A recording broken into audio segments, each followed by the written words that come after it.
Teacher बहू। एक बार की बात है, रमा अपने बेटे की शादी के लिए सुमन नाम की लड़की को देखने गई। सुमन के घर पहुंचकर उन्हें पता लगा कि सुमन ट्यूशन पढ़ाती है। रमा के बेटे और सुमन के बीच बात के बाद रमा ने सुमन से कहा कि हम नहीं चाहते कि हमारी बहू बच्चों को पढ़ाए, इसलिए सुमन को शादी के बाद बच्चों का ट्यूशन पढ़ाना बंद करना पड़ेगा। सुमन इस बात पर सहमत हो गई। इसके कुछ दिन बाद रमा के बेटे और सुमन की शादी हो गई। शादी के बाद रमा ने अपनी बहू से कहा कि वो तैयार हो जाए, शाम को पड़ोस की औरतें उसको देखने के लिए आने वाली हैं। सुमन तैयार हो गई। इसके बाद पड़ोस की औरतें सुमन को देखने के लिए घर आ गई। वे सुमन को देखकर रमा से बोली कि तेरी बहू तो बहुत सुंदर है।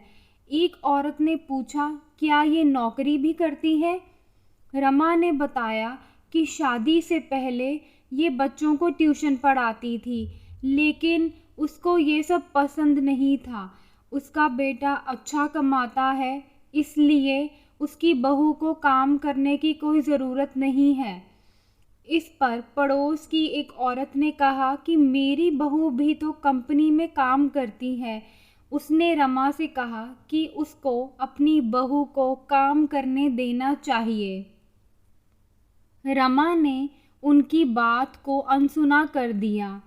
कुछ दिन बाद रमा के छोटे बेटे राहुल अपने एग्ज़ाम में फेल हो गया। इस पर रमा ने उसे बहुत डांटा, उसे बहुत गुस्सा किया। ये सब बातें सुमन देख रही थी।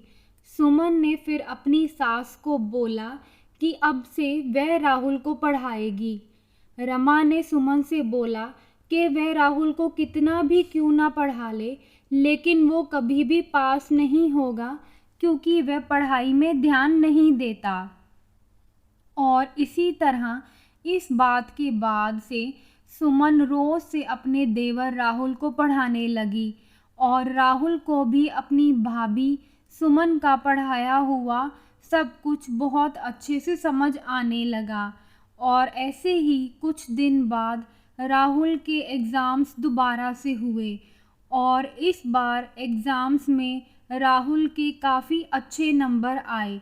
उसने ये बात अपनी माँ को बताई। इस पर रमा ने सुमन की बहुत तारीफ़ की और कहा कि उसकी वजह से ही आज राहुल एग्ज़ाम्स में अच्छे नंबर से पास हो गया है। रमा ने इस बात के बाद सुमन को ट्यूशन पढ़ाने की इजाज़त दे दी। सीख: बदलते टाइम के साथ हमें अपनी सोच भी बदलनी चाहिए। Please like, share, subscribe.